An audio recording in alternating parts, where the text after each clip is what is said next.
यूं मुस्कुराए जान सी कलियों में पड़ गई, यूं लब कुशा हुए कि गुलिस्तां बना दिया। असगर गोंडवी।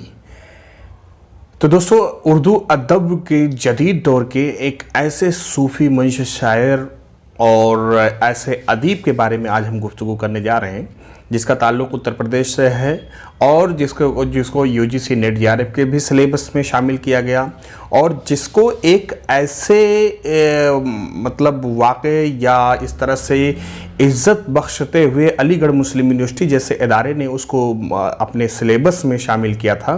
उसकी शायरी को, वो कहानी मैं आगे बताऊंगा। तो बेहद दिलचस्प कहानी है असगर गोंडवी की।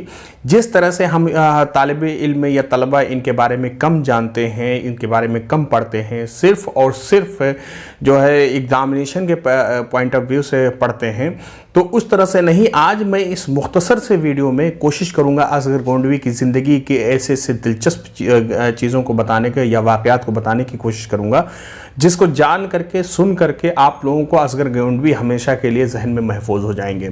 और कभी भी इनसे रिलेटेड अगर कोई भी सवाल आ जाता है तो आपके इस दिमाग से नहीं निकलेगा, फ़ौरन आप कैच कर सकते हैं कि हाँ, इस तरह की चीज़ें मैंने सुन रखी हैं। तो चलिए दोस्तों, किताबों से और बहुत सारी चीज़ों से जो मैंने जो मालूमात इकट्ठा की हैं असगर गोंडवी के बारे में, यहाँ पॉइंट, यहाँ इशारों में तो मैं बताऊंगा, बाकी डिटेल में भी बातें करते रहूँगा। तो सबसे पहले यहाँ पे देखते हैं असगर गोंडवी साहब का नाम जो था असगर हुसैन था।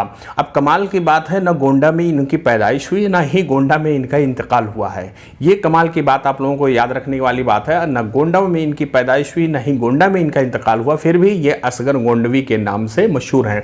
गोंडा जो है, जो दोस्तों मशहूर, आप लोग जानते होंगे, यूपी के जो पूर्वी यूपी में या अवध के एरिया में एक ऐसा डिस्ट्रिक्ट है जो काफ़ी मशहूर रहा है असगर गोंडवी की वजह से। या इसी तरह से आदम गोंडवी, अभी जो हालिया दिनों में 2016 में जो ये 18 में उनका इंतकाल हुआ, इस तरह से बहुत मशहूर शख्सियात वहाँ से गुजरी हैं।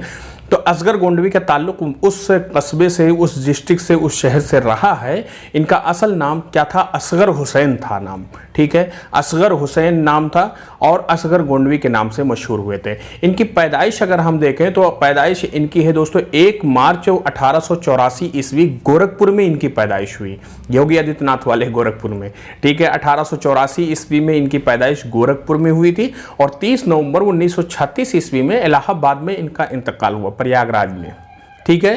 तो गोरखपुर, अब इस तरह से आप को रिलेट कर सकते हैं। ये एक्सटेम्पोर ही मेरे ज़ुबान से निकल गई, योगी आदित्यनाथ के गोरखपुर और प्रयागराज का नाम ले करके आप लोग समझ गए होंगे कि मैं किस तरफ इशारा करके बात कर रहा हूँ।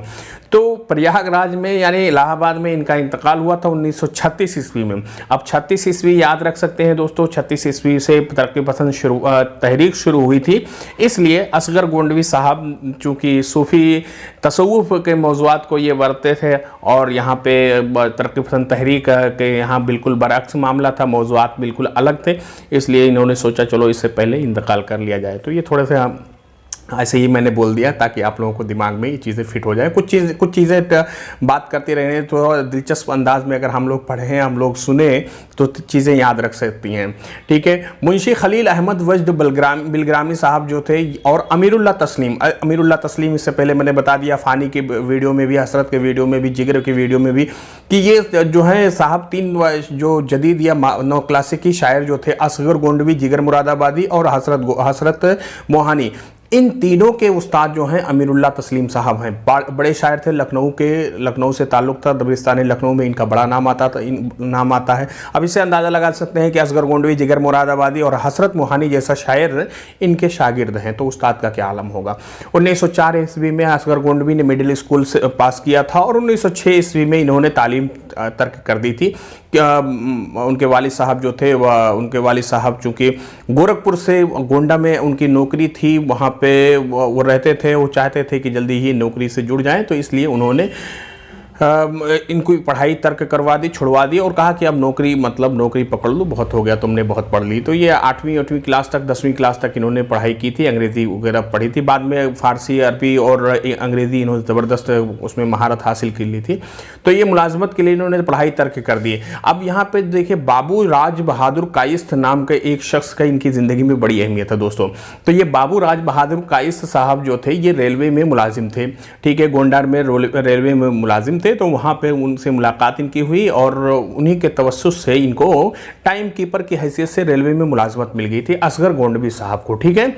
अब वहाँ पे ये 5 साल तक रहे थे साहब, असगर गोंडवी साहब सूफी शायर थे, याद रखिएगा। लेकिन इस 5 साल में उन्होंने इन साहब के साथ मिलकर, बाबू राज बहादुर कायस्थ साहब के साथ मिलकर के ऐसे ऐसे गुल खिलाए कि इनकी ज़िंदगी जो है बिल्कुल ही बेकार हो गई। शराब, जुआ, अफीम और इस तरह से कोठा, ये सारी चीज़ें जो है इनकी लत लग गई थी ज़बरदस्त तरीके से। असगर गोंडवी साहब की जो जवानी का भी आलम ही था, उसमें 5 साल उन्होंने ज़बरदस्त ऐशो इशरत से ज़िंदगी गुजारी थी इनके साथ से, ठीक है। अब कोठे पे इनका आना जाना हो गया था, शराबो कबाब की लत लग गई थी। तो छुट्टन नामी एक औरत थी, छुट्टन नामी एक तवाइफ थी, इसके कोठे पे वो जाया करते थे और ये काफ़ी ज़्यादा ज़हीन थी, पढ़ी लिखी थी। तो वहाँ पे जा कर के अपनी शेर व शायरी उनको सुनाते थे। और जाहिर सी बात है, कोठे पे इंसान किस लिए जाता है। तो छुट्टन जो तवाइफ जो थी, इन पर आशिक हो गई थी, ठीक है। तो 5 साल के बाद जब इनको असगर गोंडवी साहब को एहसास हुआ, तो उन्होंने क्या किया, नौकरी तर्क कर दी और इन साहब का संगत जो है साथ इन्होंने छोड़ दिया। अब यहाँ पे आके घर पे बैठ गए, अल्लाह अल्लाह करने लगे, मस्जिद पकड़ लिया, अल्लाह दिन रात इबादत में गर्क हो गए। और इस तरफ से न तवाइफ के यहाँ जाते थे, न कोठे पे जाने लगे, ना ही शराब उन्होंने हाथ लगाया, सब चीज़ सारी बुराइयां छोड़ दी। अब छुट्टन जो है ये इन पर आशिक थी, जाहिर सी बात है, बेकरार हो गई। तो वो जाकर के मस्जिद के बाहर बैठ गई, जिस मस्जिद में असगर गोंडवी साहब नमाज पढ़ते थे। असगर गोंडवी साहब की पहले शादी हो चुकी थी, लेकिन उस बीबी से उनसे बनती नहीं थी। तो छुट्टन को जब उन्होंने बार बार देखा, उनको मना किया, तो बदनामी के डर से उसको बुलाया, उनसे बात किया और उन्होंने कहा कि देखो, जब तुम अपने सारी चीज़ें छोड़ दो, तौबा कर लो, तो मैं तुमसे शादी कर लूँ, ठीक है। तो छुट्टन ने उसी वक्त से सारी चीज़ों से तौबा कर लिया, अपने तब कोठे को छोड़ दिया और तौबा करके ये भी एकदम से ज़बरदस्त तरीके से, अच्छे तरीके से परहेजगारी के साथ असगर गोंडवी से शादी करके और उनके साथ में रहने लगी और आखिरी उम्र तक ये असगर गोंडवी साहब के साथ रही और नहायत ही मतलब वफादारी और शायरी के साथ अच्छी बीवी बन करके, ठीक है। और इसी की बहन जो थी, नसीम इसी की बहन थी छुट्टन की, और नसीम से जिगर मुरादाबादी की शादी हुई थी। फिर इसने छुट्टन ने असगर गोंडवी से कहा था कि वो मुझे तलाक देकर नसीम की शादी कर ले। तो वो जिगर मुरादाबादी के वीडियो में मैंने वो सारा वाक़या बता दिया दोस्तों। 1919 में जिगर मुरादाबादी से इनकी मुलाकात हुई थी असगर गोंडवी साहब की, ठीक है। और असगर गोंडवी साहब और जिगर मुरादाबादी दोनों साड़ुओं से पहले मैंने वाक़या बता दिया था। अगर आपने वीडियो नहीं देखा तो डिस्क्रिप्शन में लिंक मौजूद है, जिगर मुरादाबादी और डिफरेंट शख्सियात पर जो मैंने वीडियो बनाया है वो आप देख सकते हैं। यूजीसी नेट जेआरएफ के यूनिट नंबर, जो गज़ल की यूनिट है, उस पर मैं अभी कंटिन्यू वीडियो बना। इससे पहले कसीदे पर, मसनवी पर और इसी तरह से तारीख़ ज़बान उर्दू पर मैंने वीडियो बना दिया है दोस्तों। आप लोगों को डिस्क्रिप्शन में लिंक मौजूद है, वो सारे लेक्चर आप सुन सकते हैं। प्रैक्टिस सेट भी उसके साथ है, क्विज़ का है, बहुत सारे क्विज़ हमने बना दिया, अपलोड कर दिया, आप लोग तैयारी अच्छे तरीके से कर सकते हैं। अब आगे चलते हैं। तो ये अहम वाक़या था, ठीक है। अब जब उन्होंने तौबा किया था तो शेख मोहम्मद उमर से ये मिलने जा रहे थे। उस वक्त के सूफ़ी बुज़ुर्ग थे, मशहूर थे, लेकिन रास्ते में कादी अब्दुल गनी मंगलोरी मिल गए।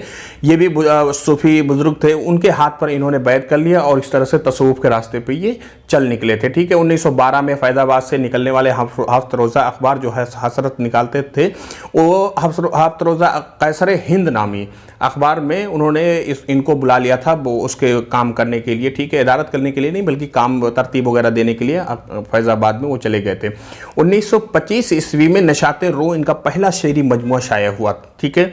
1925 बहुत कम शायरी करते थे दोस्तों, बहुत कम ही, जिस तरह से जब उनको शायरी मतलब आती थी तभी शायरी करते थे, ज़बरदस्ती की शायरी नहीं करते थे। इसलिए इनकी शायरी का मजमुआ 2 ही मजमुए हैं। 1925 ईस्वी में नशाते रूह आया था और ये रसाला जो मारिफ आजमगढ़ का मतवा है जो अल्लामा शिबली नवानी ने कायम किया, वहाँ से ये शाया हुआ था, ठीक है। अब 1926 में उर्दू मरकज़ लाहौर से ये मुंसलिक हुए। अब मैंने बताया था अलीगढ़ मुस्लिम यूनिवर्सिटी का एक वाक़या, तो अलीगढ़ मुस्लिम यूनिवर्सिटी 1925 ईस्वी में तलाई सिल्वर जुबली मना रही थी, ठीक है, 5 साल हो गया था यूनिवर्सिटी बने हुए। तो इस तरह से वो उन्होंने एक तरही मुशायरा का भी इनेकाद किया था। तो ज़बरदस्त उसमें ऐलान भी किया गया था कि जिस शायर की गज़ल सबसे अच्छी रहेगी उसको इनाम दिया जाएगा। तो मतलब उस वक्त हिंदुस्तान के जितने बड़े बड़े शायर थे सब लोग गए थे। तो असगर गोंडवी साहब भी अलीगढ़ गए। उस मुशायरे में उनकी गज़ल जो थी उसको बेस्ट गज़ल सेलेक्ट किया गया और उनको इनाम दिया गया। और उस वक्त जो है ये नशाते रूह मजमुआ जो उनका शाया हो चुका था और वो लेके गए थे, तो उसको खूब पजीराई मिली और अलीगढ़ ने उनको ज़बरदस्त सराहा, सपोर्ट किया। रशीद अहमद सिद्दीकी साहब उस वक्त थे अलीगढ़ में उर्दू डिपार्टमेंट में, ठीक है। तो वहाँ से और उसी वक्त उनको इज्जत बख्शने के लिए एमए के सिलेबस में बाकायदा असगर गोंडवी साहब के गज़लों को शामिल कर लिया गया। तो इससे बड़ी इज्जत किसी शायर के लिए नहीं हो सकती। अलीगढ़ जैसे इदारे ने उनको रिकॉग्नाइज किया था। तो इस तरह से असगर गोंडवी की वहाँ से कॉन्फिडेंस एकदम से हाई हो गया और वहीं से पूरे हिंदुस्तान में वो मशहूर हो गए उर्दू हलके में असगर गोंडवी के नाम से और एक शायर की हैसियत से। तो एक तरह से देखा जाए तो असगर गोंडवी साहब को अलीगढ़ ने शोहरत बख्शी और उनको शायर बनाया उस तरह से, ठीक है। शायरी उससे पहले करते थे लेकिन उस तरह से मशहूर नहीं हुए। 1926 ईस्वी में उर्दू मरकज़ लाहौर से मुंसलिक हुए।